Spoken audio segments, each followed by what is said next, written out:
usa a minha vida naquilo que eu estudei, que eu li, para transmitir aos teus filhos conhecimento e que nós possamos aprender uns com os outros. Em nome de Jesus Cristo, nós oramos, nós te agradecemos hoje e sempre, e que todos possam dizer amém. Pode sentar.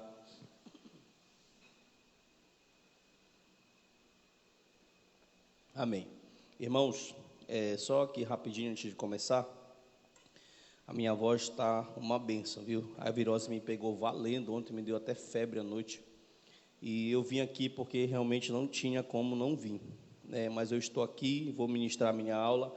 E se for preciso parar aqui um minuto para tomar uma água, eu peço compreensão dos irmãos. E quero que alguém me lembre que tem que tomar uma pílula aqui, 9h30 da manhã, e não pode passar o horário. Então vamos lá.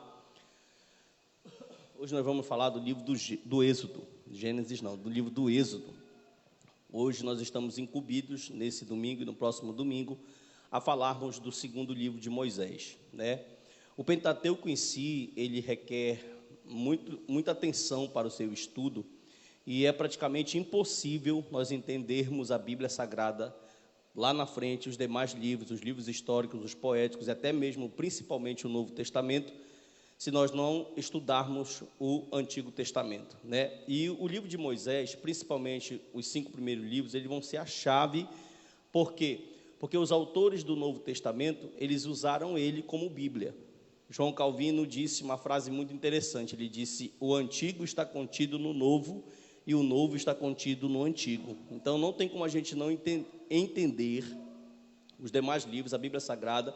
Por exemplo, o autor aos Hebreus, aquele livro ali praticamente ele é todinho o livro de Levítico que o Filipe vai trabalhar. Paulo, suas cartas paulinas, expiação, sempre olhando para Êxodo, para Deuteronômio e por aí vai. Quando se fala de livro do Êxodo,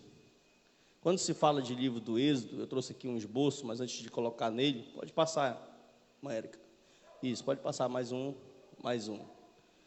Ao primeiro slide. Quando se fala de esboço do livro do Êxodo e do Pentateuco, a gente pode observar Gênesis com as suas características. Gênesis vai trazer ali a questão da criação, até o capítulo 6 a gente vai ver a questão do homem no pecado. Depois nós vamos ver as confusões das línguas no capítulo 10, no capítulo 12 nós vamos observar a chamada de Abraão. A partir do capítulo 12 a gente vê Abraão, Isaac e Jacó, até chegar no 37, quando aparece a última figura do livro, que é José, que vai tratar do capítulo 37 até o último capítulo, o capítulo de número 50.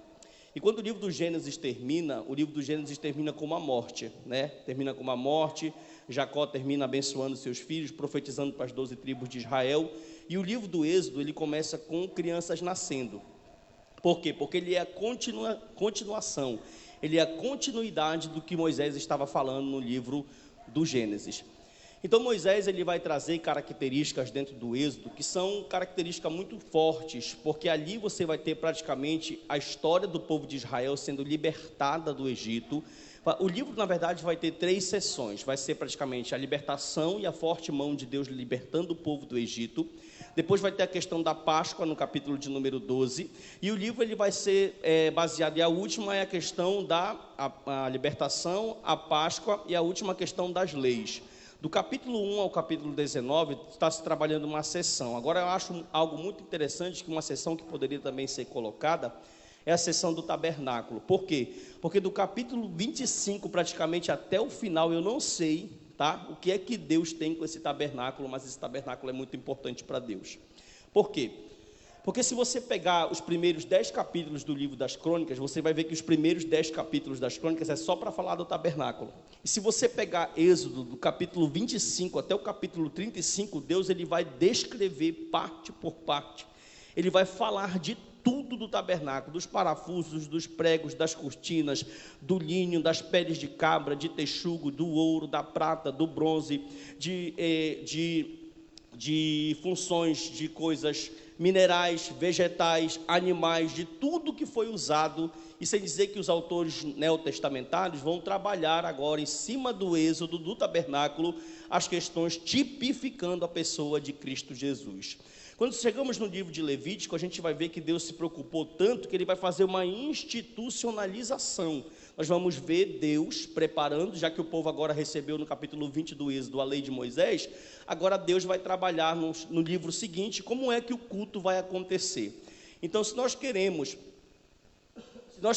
entender biblicamente como é que o culto vai acontecer, nós temos que olhar para o livro de Levítico, que é o próximo livro que vai ser trabalhado aqui. Ali Deus vai dar a ordem de tudo, os sacrifícios, como os animais tinham que ser feitos, oferta de manjares, oferta pelo príncipe, oferta pelo sacerdote, holocausto, tudo vai ser trabalhado ali, a forma que Deus quer o culto.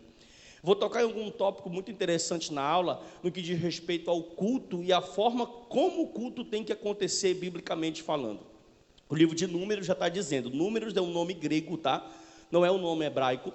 Por que esse nome Números? Porque em Números, ou no livro de Números, tem 2 recenseamentos. Moisés ele vai contar 2 vezes o povo, e ali vai ser feita a distribuição de terra. É no livro de Números que o povo está sendo contado, com a idade de 20 anos para cima, e ali eles estão recebendo todas as suas heranças. E o último livro, o livro de Deuteronômio, o Pentateuco, o rolo de 5 estojos no original, Deuteronômio ele vai receber a questão de a repetição da lei. Eu acho muito interessante isso, porque é um propósito que Moisés vai fazer, e que Josué vai repetir. O que, pastor? Moisés, quando morre, Deuteronômio vem a repetição da lei. Vou dar uma lembrada nesse povo aqui, para eles não esquecerem, porque o povo fez uma aliança com Deus, e essa aliança está baseada em obediência e santidade. Então Moisés vai repetir essa lei para que o povo não possa esquecer, e quando Josué assume no livro seguinte, né, ele vai acontecer a mesma coisa. Antes de morrer, ele vai chamar o povo e vai perguntar: olha, vocês querem servir outros deuses ou querem continuar na aliança que eu recebi de Moisés? Então Deuteronômio é a repetição da lei. Então essa é uma visão assim, panorâmica bem breve, para que a gente possa entender o que é que o Pentateuco quer nos trazer. E o livro de hoje é o livro do Êxodo, né? Está aqui, ó, redenção e organização de Israel, né? Como a ênfase do poder de Deus, está aí a saída.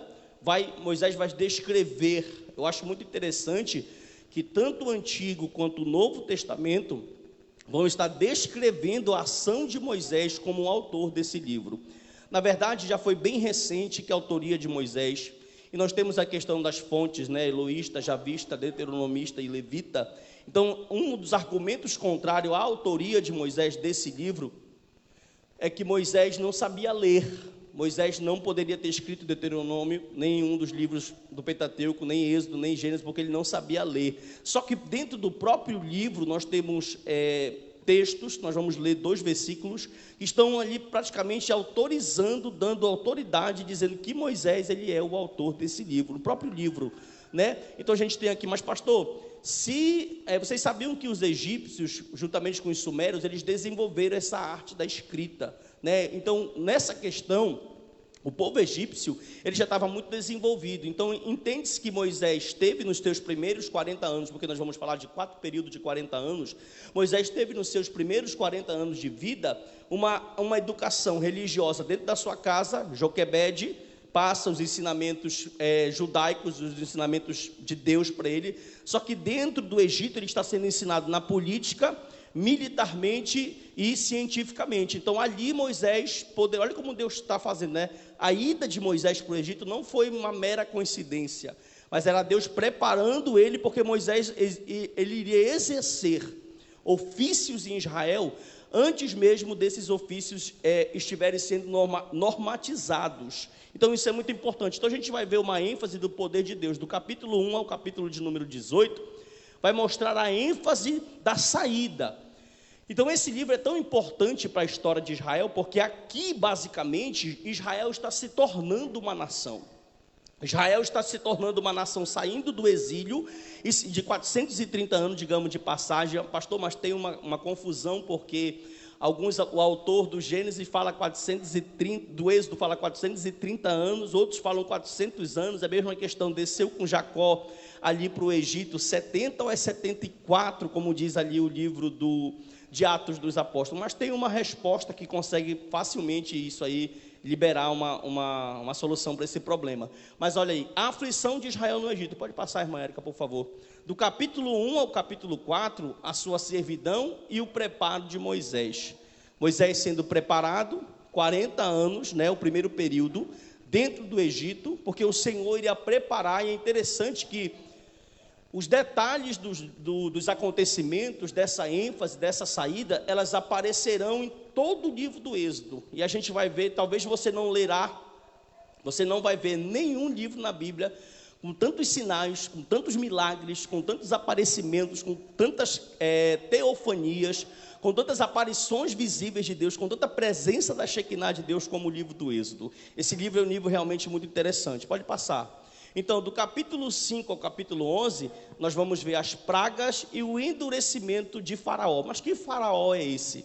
Eu destaquei 4 ou 5 faraós na minha aula, que são faraós que participaram do êxodo, porque vocês sabem que assim como os Césares, assim como os reis babilônicos, assim como os outros monarcas persas, os faraós também é um título, faraó é um título. Então são vários faraós, não é um faraó. Então são faraós que vão aparecer, né?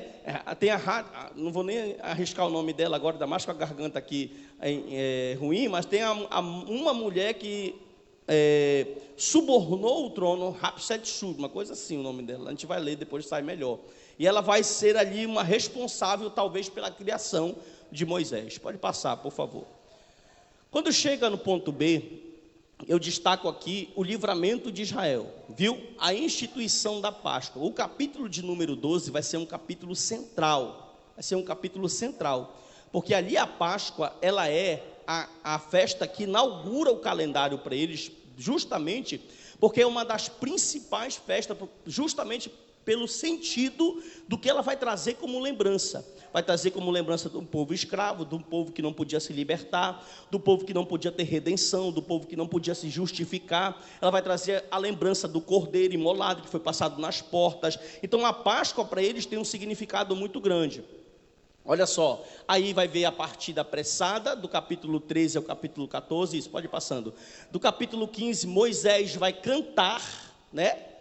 Depois de Deus fazer uma grande vitória, Moisés vai cantar, vai entoar um cântico de louvor. Aí nós chegamos ao ponto C, que é a jornada de Israel até o Monte Sinai. Por que o Monte Sinai? Sinai é o monte de Deus. Gente, isso é tão forte que até hoje as pessoas oram no monte. Aqui no Pará não tem monte, aqui tem um morrozinho assim, alguma coisa. Monte tem lá como o Monte Hermon, que tem 8.800 metros de altura. Isso é monte, viu? São montes muito, 2.800 metros de altura, isso é monte, isso são montes. Então Moisés, por que o Sinai? Porque ali no Sinai é onde Moisés vai receber a lei de Deus. O Sinai, podemos dizer, inclusive o Senhor falou que o povo ia adorar naquele monte, e ali vai acontecer algo que vai mudar a história da humanidade, porque o povo vai receber as leis civis, cerimoniais e religiosas. E olha que coisa interessante, daqui a pouco eu vou frisar sobre isso, mas eu vou dar um presságio aqui, um spoiler, que Israel vai se diferenciar de todas as nações da terra, justamente porque nenhum povo da terra, porque já tem muitos povos ali, Canaã, as circunvizinhanças, as redondezas estão todas povoadas, e nenhum povo ali, Deus chamou e falou assim, olha, eu vou entregar a minha lei para vocês. E Deus fazendo isso, está falando para Israel, olha, vocês vão ser uma nação diferente, porque eu estou entregando preceitos para vocês. Isso influencia a nossa vida até hoje, né? Principalmente na questão do direito, da advocacia. Olha só, aí eles vão poder, o Senhor vai prover o maná, né? Uma grande provisão, porque como eu disse para vocês, vocês não vão encontrar, inclusive até hoje, na história do planeta Terra, um lugar, tá, onde aconteceu tantos sinais como o deserto do Sinai. Você não vai encontrar. Como é que Deus está sustentando? Presta atenção. Se na circunvizinhança do tabernáculo, a minha segunda aula praticamente vai ser só tabernáculo, viu? E se na circunvizinhança do tabernáculo nós temos 600 e poucos mil homens, contados de 20 anos para cima, tá? Não entrou crianças, mulheres, nem homens menores de 20, não entrou na contagem. Então estima-se que ali tem muita gente. Flávio Josefo vai trabalhar com um número de 3 milhões de pessoas. Então é uma Belém do Pará sem nenhum supermercado para abastecer, né? Então Deus vai providenciar o maná. A palavra maná significa o que é isso?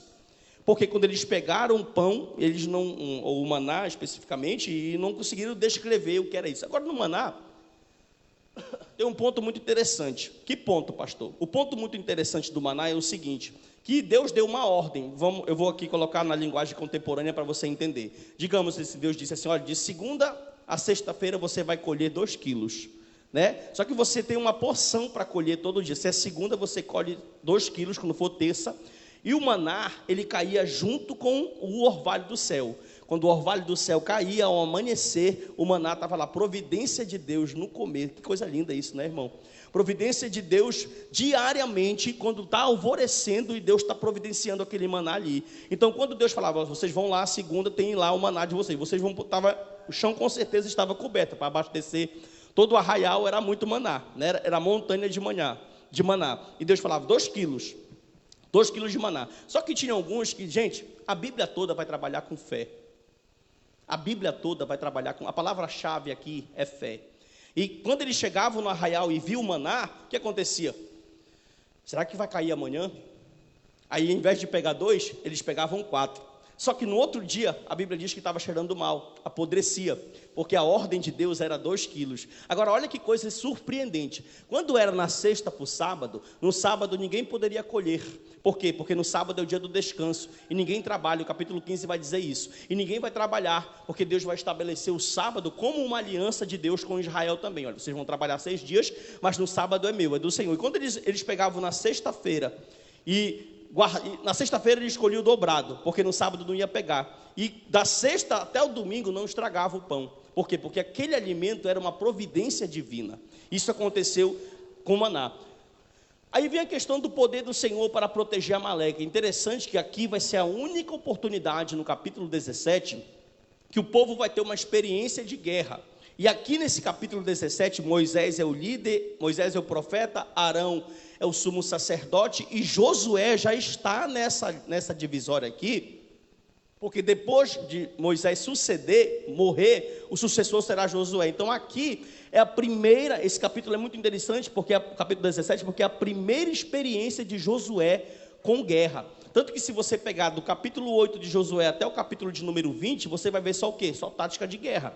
Porque ele vai se tornar o maior estrategista bélico. É em Josué que o povo vai aprender a lutar, a desenvolver as suas táticas de guerra. Inclusive, você sabia que o país de Israel hoje estuda, o exército de Israel estuda as táticas de Josué para as suas guerras? Meu irmão, isso é muito tremendo. E aqui tem o conselho de Jetro. Quando chega no capítulo 18, praticamente já está tudo se cumprindo.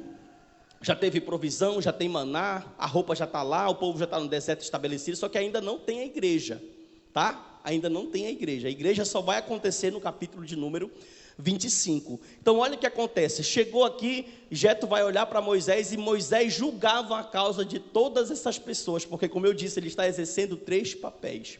Então, se a gente quiser olhar para qualquer tipo de função ministerial, eclesiológica, na nossa vida, nós temos que olhar para a pessoa de Moisés. Porque Moisés está exercendo o papel de profeta, de sacerdote e de juiz. Quando o sogro dele, que é um sacerdote, olha para Moisés, eu acho muito interessante isso, porque, irmão, ninguém na terra, nesse inteirinho, é maior do que Moisés. Ninguém. Moisés é o único. Lembra que quando Miriam pecou com Arão por causa da mulher cuxita, e eles chegaram com Deus e falaram assim, esse que é o teu profeta, esse que é o teu representante? E olha a resposta de Deus, olha, com o profeta eu falo através de visões e sonhos, com Moisés eu falo face a face.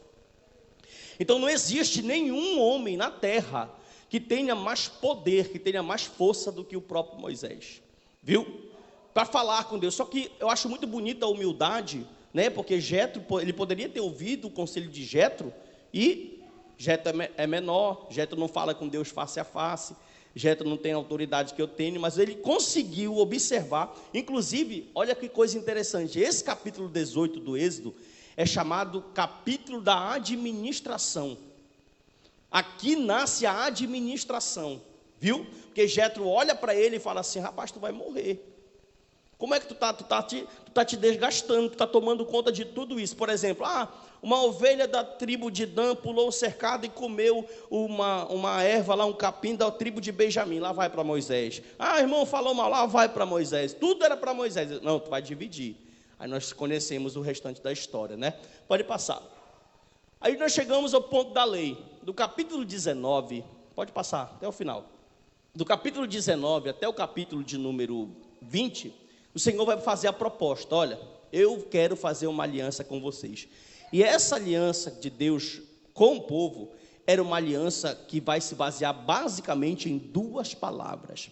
A aliança era obediência e santidade.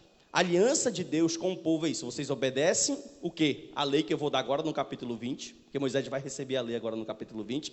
Vocês vão obedecer a minha lei, e essa lei vai se basear em obediência e santidade. Então o povo recebe a lei, os mandamentos no capítulo 20, e vão ter 3 pontos, ó: relacionamento prioritário do homem com Deus, relacionamento apropriado com o próximo e relacionamento sacerdotal. Desculpa ali o erro em Moisés, tá?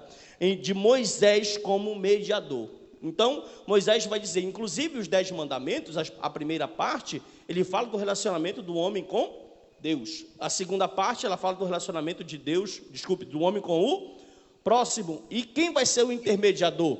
Moisés, o mediador desse inteirinho. Agora, eu acho muito interessante esse ponto, e a gente precisa frisar aqui, que ponto, pastor? Que até hoje a Igreja Católica Apostólica Romana usa isso aqui como base. Por exemplo, se você tem um pecado e você quer confessar o seu pecado, você precisa ir a um padre, um sacerdote, um bispo ou alguém de uma outra patente. Por quê? Porque eles fazem esse papel de mediador entre Deus e os homens e homens e Deus. Pode passar. Esse é só o nosso esboço. Aí nós temos aqui ordenanças sociais e civis, tá? Nosso ponto C. Chegamos no capítulo 21, para respeitar os servos, pode voltar, os servos de Deus. Capítulo 22, para respeitar os direitos da propriedade. E capítulo 23, o ano do descanso. Eu acho interessante que a lei vai abranger tudo. Vai abranger a minha vida espiritual, os 10 mandamentos. Esses capítulos aqui vai abranger a minha vida social. Olha que coisa. Gente, tipo assim, tem gente que se sente preso com a lei. Mas a lei obedecida, ela gera qualidade de vida. Viu? Deus deu a lei para o povo, não para prender o povo, mas para que o povo tivesse qualidade de vida. Só que tem um problema. Nós, por sermos seres caídos, nós não conseguimos o cumprimento dessa lei. É mais fácil, como Paulo disse, quando eu quero fazer o bem, o mal eu já pratiquei. Mas a lei para Israel foi, porque Israel ia olhar para os outros povos que estavam na circunvizinhança, ia querer imitá-los, porque nós temos a facilidade de querer imitar o que é ruim. E Deus falou assim: não, eu quero preservar vocês em santidade. Então eu vou dar a lei para vocês. Aí as leis vão todo nesse parâmetro. Olha, vocês vão respeitar os direitos da propriedade, vocês vão respeitar os servos de Deus. E gente, tem tudo. Até, por exemplo, só para você ter uma ideia, Deus se preocupou com tudo, em mínimos detalhes.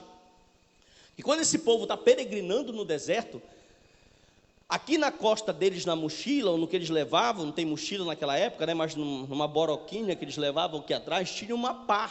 Uma pá. Para quê, pastor? Para que quando eles fizessem as fezes dele, eles cavassem um buraco e guardassem as fezes. Olha, Deus preocupado com o saneamento básico ali daquele povo. Então tem lei: se o teu boi morder um boi, tu vai restituir. Se o boi morrer, tu vai dar de volta. Irmão, tem lei para tudo. Tem lei que se preocupa com o próximo, com a tua vida civil, com a tua vida religiosa, para tudo. Isso é o cuidado de Deus com o próprio povo. Aliança aceita. Eu quero que alguém leia esse versículo para mim aqui, por favor. Êxodo 24, versículo 7. Lê no microfone aí, pega outro microfone aí, por favor. Não, pode ler assim, em alto e bom som. Êxodo 24, versículo de número 7, por favor.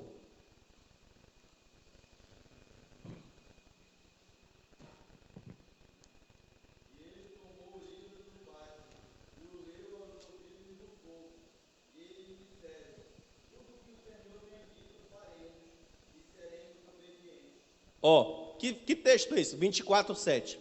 Que texto é esse? Deus falou: está aqui a lei. A minha aliança com vocês é essa. E o povo, em resposta para Deus, foi: nós aceitamos. Nós sabemos que isso aqui foi só da boca para fora, né? Eles aceitaram da boca para fora. Ah, não, Senhor, perfeito, maravilhoso. Moisés acabou de ler os estatutos. A lei era o próprio Deus que tinha dado para ele no monte. Agora ele passa para o povo e está dizendo assim: olha, Deus quer uma aliança com vocês.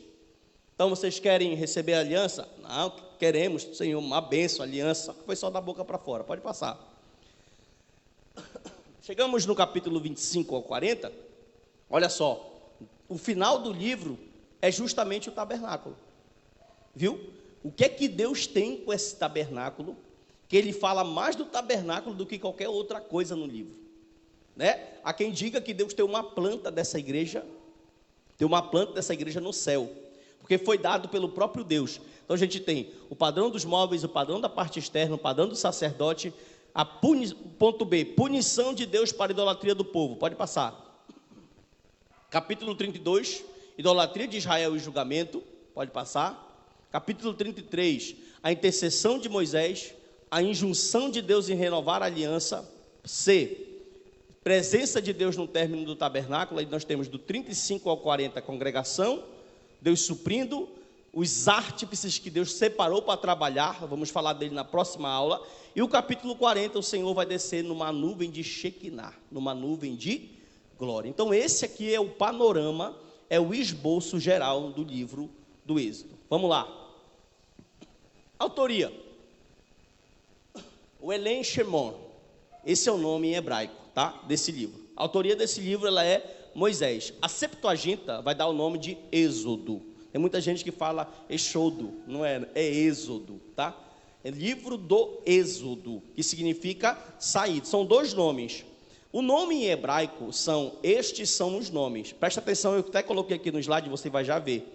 Os 5 primeiros livros da Bíblia, as 5 primeiras frases que aparecem no original e que aparecem no teu português, elas são os nomes do livro em hebraico. Só que nós hoje usamos aqui na nossa Bíblia a influência da Septuaginta. Os nomes que estão aqui, de Gênesis, Êxodo, Levítico, Número e Deuteronômio, não são nomes hebraicos. Esses são nomes gregos. Porque esse nome em hebraico significa estes são os nomes. Pode passar o próximo slide, eu mostro lá. Ó, esses aqui são os nomes em hebraico. No princípio são estes, pois, os nomes que chamou o Senhor no deserto, e estas são as palavras. Esses nomes aqui são os nomes dos livros em hebraico. Quando você lê Gênesis, no princípio, isso significa Gênesis. Êxodo, estes, pois, são os nomes, dependendo da ordem da tua versão. Ou estes são os nomes, ou são estes, pois, os nomes. Levítico significa chamou o Senhor. E Números no deserto. E Deuteronômio são essas as palavras. Mas, pastor, então por que é Gênesis, Êxodo, Levítico, Número e Deuteronômio? Porque esse nome é da Septuaginta. Gênesis, começo, criação, genealogia. Êxodo, como está escrito aí, saída. Levítico, por que tomou o nome de Levítico? Porque lá está falando todo o ofício sacerdotal dos levitas. Porque Números, por causa dos 2 censos e da divisão de todas as terras. E por que Deuteronômio? Por causa da repetição da lei. Então, pode passar no próximo slide, eu trouxe. Está aí, ó. Essa é a... Pode passar todos. Essa é a versão da Septuaginta que nós abordamos como os nomes da nossa Bíblia. Tá? Gênesis, Êxodo, Levítico, Números, Deuteronômio. Está aí a explicação que eu acabei de dar para vocês. Pode passar, por favor. Aleluia. Eu acho interessante isso aqui. É unânime quase por todos os estudiosos que são crentes, conservadores, que o autor desse livro é Moisés, né? Mas como eu disse, eu acho interessante esse texto, porque no próprio Êxodo, capítulo 17, versículo 14... já está dizendo que o autor desse livro é Moisés. Por exemplo, então disse o Senhor a Moisés: escreve isto para a memória num livro, e relata aos ouvidos de Josué, que eu totalmente hei de riscar a memória de Amaleque de debaixo dos céus. Escreve isto para a memória num livro. Então o próprio Moisés está ali recebendo a outorgação do próprio Deus para escrever os acontecimentos. Então entende-se que Moisés é o autor. Só que tem mais um texto, por favor. Isso. Ó, o mesmo livro, tira o último. Isso. Moisés escreveu todas as palavras do Senhor e se levantou pela manhã de madrugada. Olha, Moisés, mais uma vez, no próprio livro do Êxodo, o próprio livro, dizendo que quem escreveu aquilo ali foi... Gente, isso no mínimo é intrigante. Quase não sai. Por quê, pastor? Porque nós estamos falando de 4.000 anos atrás, né? Nós estamos falando de 4.000 anos atrás, e Moisés está narrando e escrevendo todos esses fatos. Então, se alguém ainda tem dúvida, porque vão nascer os questionamentos, como eu disse, Jesus vem para tirar a prova dos 9. Aí na palavra de Cristo você não pode duvidar. Agora sim, o próximo.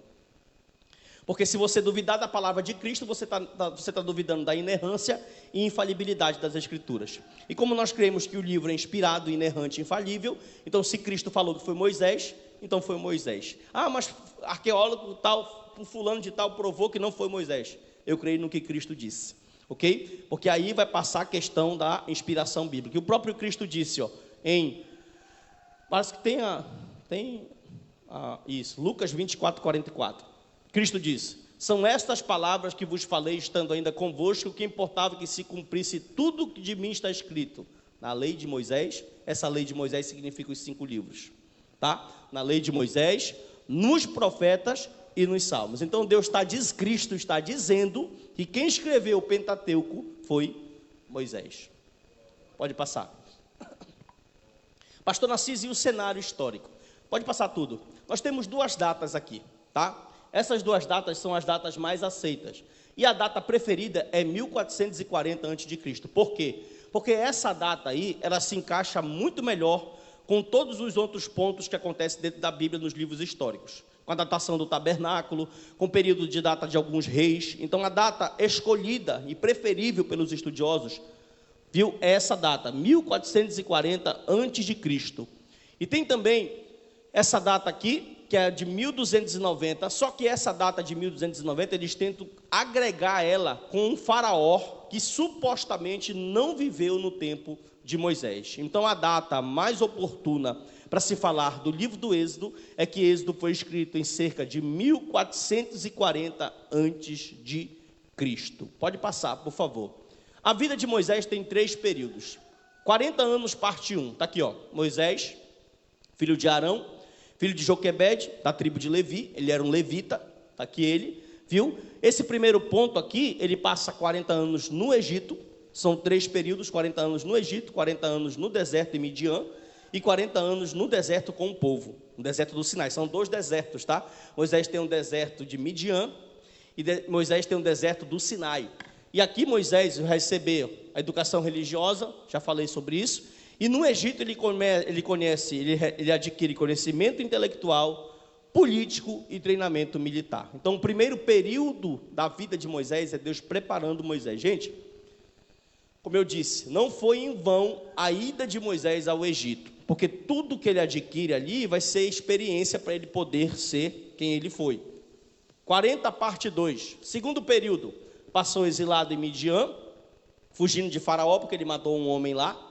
Ele foge de Faraó, ele casa com Zípora, e ali nascem 2 filhos para ele, Gerson e Eliezer. Esse é o segundo período da vida de Moisés. E esse período, Moisés, ele vai virar pastor de rebanho, tá? Ele vai ter um período na vida dele que ele é pastor, não é de rebanho, gente, pastor de ovelha. Ele vai ser pastor de ovelha. E o último período, por favor, é o período parte 3, agora sim, no deserto com o povo. E ali ele vai servir como profeta, como sacerdote e como rei. Lembrando que esses ofícios ainda não existiam oficializados, mas Moisés já os desenvolvia. Então nós estamos aqui 120 anos, pastor, onde eu encontro isso? Deuteronômio, capítulo de número 34, diz que Moisés subiu no Monte Nebo e morreu com 120 anos de idade. Seus olhos estavam bons, o seu vigor estava bom. O cara estava com o olho de 15 anos ainda, estava bom. Inclusive ele subiu para ver a terra. Deus falou, olha que tu não vai entrar, porque tu tocar-te na rocha. E aí se cumpre 3 períodos de 40 anos na vida desse homem. Pode passar.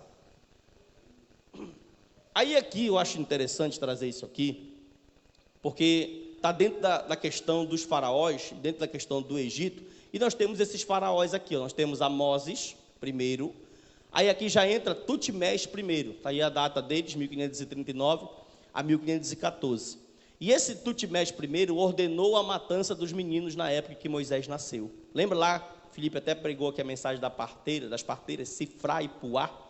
Quando elas nasceram, o faraó que deu a ordem para que elas morressem foi Tutmés primeiro. Esse foi o faraó.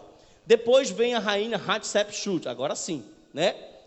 Essa era a filha de Tutmés primeiro, esposa do segundo, e ela usurpou o trono, e foi ela provavelmente que adotou Moisés em 1515, tá? Os arqueólogos e historiadores trabalham com essa essa oportunidade, com essa questão de que teria sido Hatshepsut, quase acerto, que adotou Moisés em 1525. Pode passar o próximo, por favor? Um outro faraó muito importante foi Tutmés III. Moisés foge dele. Quem queria matar Moisés foi Tutmés III, tá? Esse foi o faraó que fez ele fugir para Midian. E o último faraó das pragas, foi lá que Deus provavelmente matou o seu primogênito, foi Amenófis II, que foi o faraó das pragas do Egito. Pode voltar só para volta lá para recapitular, por favor. Amós, Tutmés, o da matança. Não, pode voltar. A rainha Hatshepsut, quero falar esse nome direito, não consigo. Tutmés III e Amenófis II, tá? Esses são os faraós que estão praticamente envolvidos ali nesse período de 40 anos do Êxodo. Ok, pode passar. E o cenário religioso, pastor Narciso? Bom, vocês sabem que os egípcios são politeístas, né? E eles tinham deuses nacionais e tinham também deuses locais. Eles são, inclusive os deuses principais, vou colocar o nome de alguns deles também para vocês verem, os deuses principais do panteão egípcio, eles recebiam grandes honrarias, eram muito honrados, até na questão das pirâmides, que os faraós, por exemplo, a cultura egípcia, aí vai nascer um outro ponto interrogativo, porque a prática da circuncisão era egípcia, tá? A prática da circuncisão era egípcia. Agora, não sei se eles pegaram de Abraão, ou se Abraão pegou deles.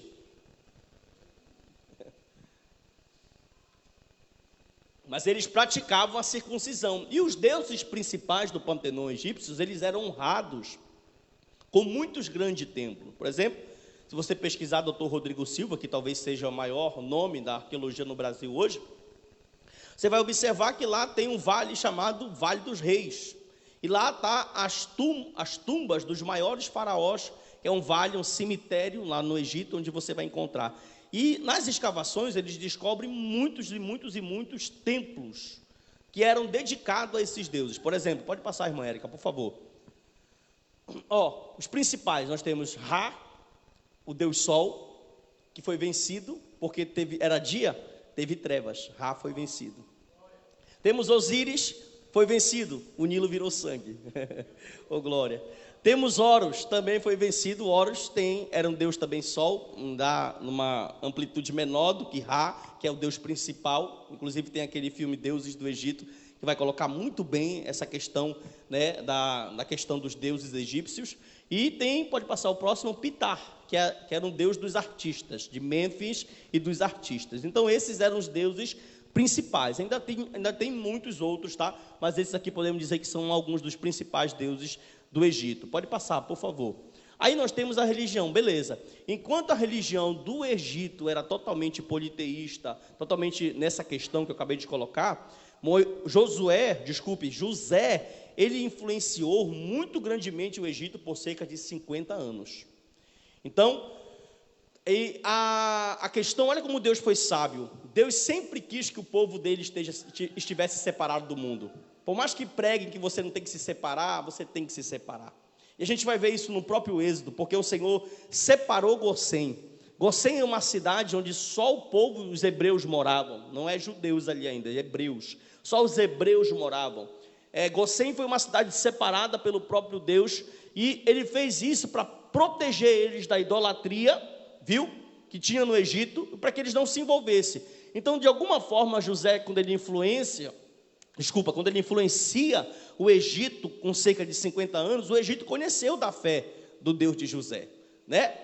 Só que o povo, Deus separa eles em Gosém, mas mesmo assim, eles estando dentro do Egito, tendo essa influência de José, olha como isso é forte, tendo essa influência de José, mesmo assim o povo virou idólatra lá dentro. O povo me prova na Bíblia. Sabe o que é interessante? É por isso que a gente precisa ler a Bíblia completa, que Moisés não narra isso. Moisés não narra o povo se envolvendo com idolatria no Egito, mas Josué narra. Desculpe, Ezequiel narra. Pode colocar, irmã Érica. Olha o que o profeta Ezequiel vai dizer no texto de 26 e 10. Eu vou ler só a parte que está destacada em amarelo, para a gente não perder tempo, tá? Cada um lance de si as abominações dos seus olhos. E não vos contamineis com os ídolos do Egito, eu sou o Senhor vosso Deus. O profeta Ezequiel falando. Mas rebelaram-se contra mim e não me quiseram ouvir. Ninguém lançava de si as abominações dos seus olhos e nem deixava os ídolos do Egito. Eles se corromperam, alguns se corromperam dentro do próprio Egito. E provavelmente, irmão, aconteceu muitas questões de alguns hebreus que aderiram para si as crenças ali. Mas o Senhor preservou aquele povo. Na verdade, eu acho um ponto muito interessante, que o povo fica 40 anos no deserto. 40 anos é tempo suficiente de nascer uma nova geração. E a geração do Egito, que se envolveu com idolatria, praticamente morreu toda. Olha isso. Deus foi tão perfeito que ele levou os caras para o deserto para matar eles. A terra abriu a boca, engoliu alguns foram vencidos, outros morreram, foram diversas situações que Deus criou. Então a nação que nasceu de uma certa forma no Egito, a geração que nasceu no Egito, foi uma geração nova, foi uma geração que já nasceu presenciando o milagre. Você já imaginou? Bora ali, meu filho, tomar uma água da rocha ali, que não tem água nesse deserto. Já pensou a fé do menino desse, irmão? Você já imaginou uma coisa dessa? Ei, mamãe, o que a gente vai comer hoje? Olha, não se preocupe, que daqui a pouco chove o maná.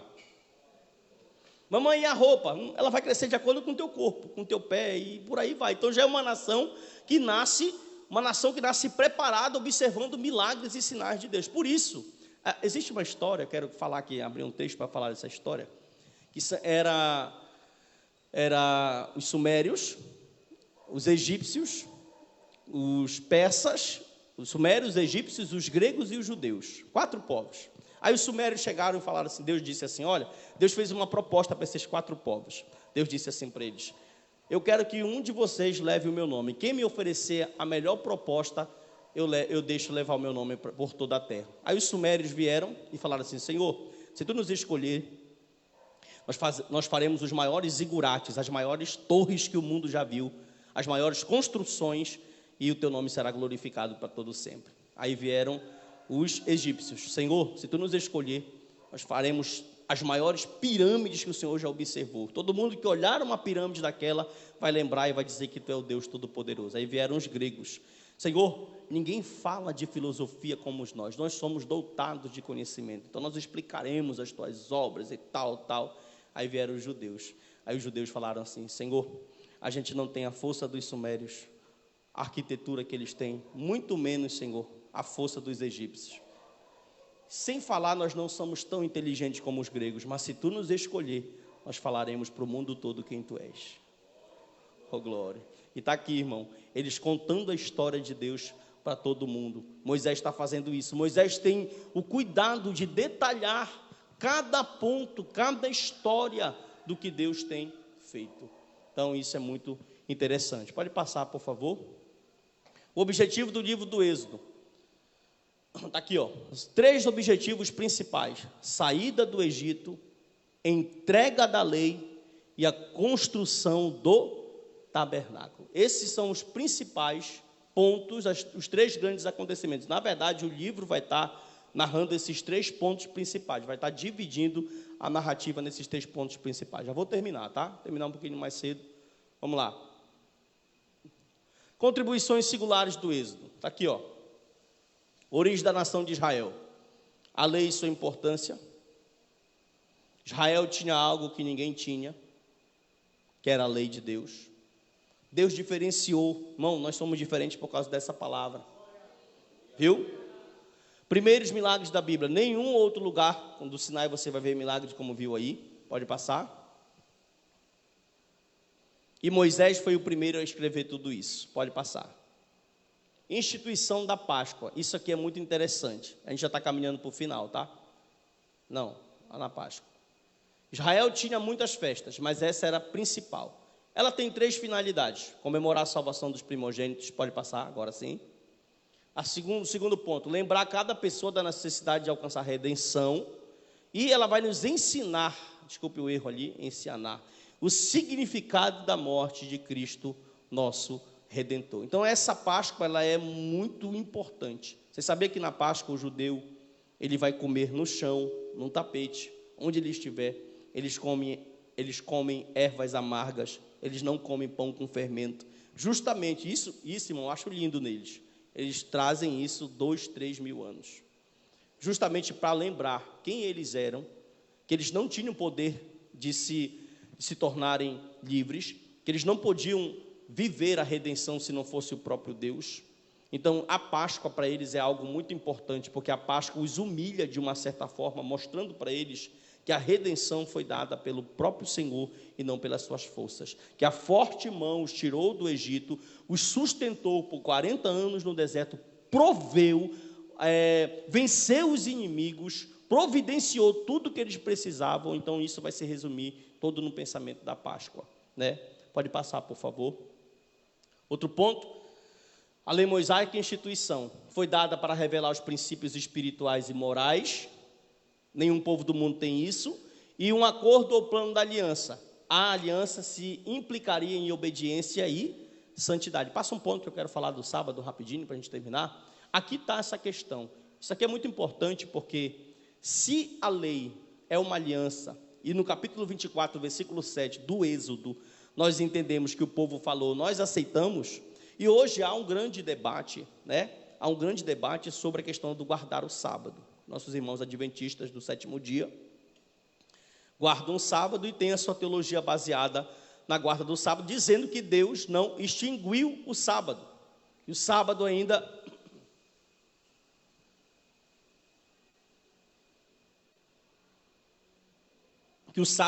está de pé, né? Só que na Bíblia Sagrada e no livro do Êxodo, para a gente entender o sábado, que vai muito além do livro do Êxodo, a primeira vez que o sábado foi colocado foi em relação ao maná. Primeira vez que aparece a questão do sábado. O sábado vocês poderão colher 2 vezes. Depois o sábado vai ser confirmado como uma lei de aliança. O sábado é do Senhor, Êxodo 28.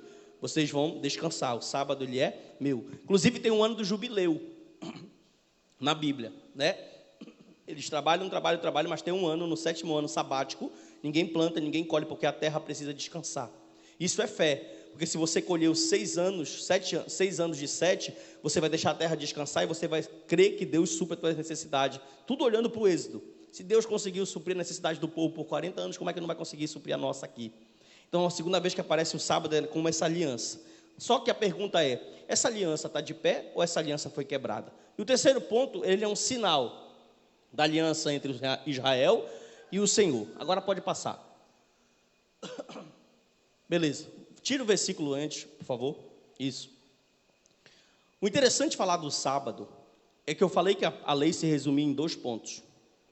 Porque nós não acreditamos mais que o sábado é para nós. Vou ser bem sucinto e bem simples, porque a gente não tem tempo para entrar em detalhes. Mas por que nós acreditamos que o sábado não está valendo mais hoje para nós? Porque a lei se resume em 2 pontos: obediência e santidade. A pergunta é, qual hebreu, qual judeu, qual israelita cumpriu tanto a obediência quanto a santidade? E quando se fala de lei em geral, para justificar, não é você guardar um preceito da lei, mas você tem que guardar toda ou todos os preceitos da lei. E nós sabemos que a lei não se resume, o Tiago, escrevendo no seu livro, na sua epístola, ele diz que quem cumprir, mas tropeçar em um só ponto, é réu da lei. Então não pode se dar ênfase no sábado e esquecer as leis cerimoniais, civis e religiosas. Porque tipo assim, quando é para me fazer teologia para o meu bel prazer, eu vou olhar a Bíblia, eu vou olhar o livro do Êxodo, o livro de Deuteronômio, e eu vou pegar as leis que para mim me beneficiam e vou cumpri-las. Ah, essa aqui pode. E aquelas que não tem nada a ver, eu vou isolá-las. Por que nós acreditamos que o sábado acabou? Por causa desse texto aqui que pode nos explicar. Agora sim. Na sua carne desfez a inimizade, isso é, a lei dos mandamentos que consistia em ordenanças para criar em si mesmo dos 2 um novo homem, fazendo paz. O único que conseguiu ser obediente em plenitude e o único que conseguiu viver em santidade plena foi Cristo. Então nós olhamos para Cristo e através da vida de Cristo, da carne de Cristo, como Paulo está falando aqui, do sangue de Cristo, que cumpriu todos os mandamentos que ninguém poderia cumprir, todos os mandamentos, incluindo o sábado, nós não precisamos guardar o sábado. Por quê? Porque nós estamos crendo num único que pagou os religiosos, Cristo pagou o sábado pagou, então a gente não precisa guardar o sábado, porque cremos que Deus, a aliança que foi feita com o povo sempre desonrou. Olha que Cristo falou, pastor, me provo na Bíblia, Mateus 26, 26, 27 e 28, ele diz, esse é o sangue da aliança, agora é uma nova aliança. Viu? Por que ele falou esse é o sangue da aliança? Porque a aliança com o povo hebreu não foi concluída, mas a aliança com o sangue dele foi cumprida. Então, se eu creio que Cristo morreu por mim, eu creio que todos os meus pecados que eu não podia cumprir da lei foram pagos, incluído o sábado. É por isso que nós não guardamos o sábado, porque cremos que ele já foi cumprido, ok? Está terminando. Perceba que a aliança de Deus consiste em que o povo obedeça, e Cristo é o único que cumpre a aliança, cumprindo todos os preceitos da lei. Pode passar. O livro do Êxodo, olha aí uma imagem bonitinha do tabernáculo, vocês estão vendo, é a próxima aula, tá? Pode passar. Amém? Deus abençoe vocês, uma hora e 5 minutos de aula, que Deus possa continuar abençoando a vida de vocês, poderosamente. Desculpe qualquer coisa, realmente a garganta está... Só a misericórdia hoje, mas eu acredito que deu para pegar alguma coisa. Irmão, é impossível a gente falar de tudo isso aqui. A gente tenta ser mais didático, porque é muita coisa. Cada capítulo é um assunto, cada capítulo vai abordar para alguma coisa, mas acredito que deu para ter uma ideia dessa visão panorâmica do livro do Êxodo, e que o nome do Senhor Jesus seja glorificado. Amém? Pode encerrar aí, meu filho, nós não vamos fazer perguntas e respostas hoje.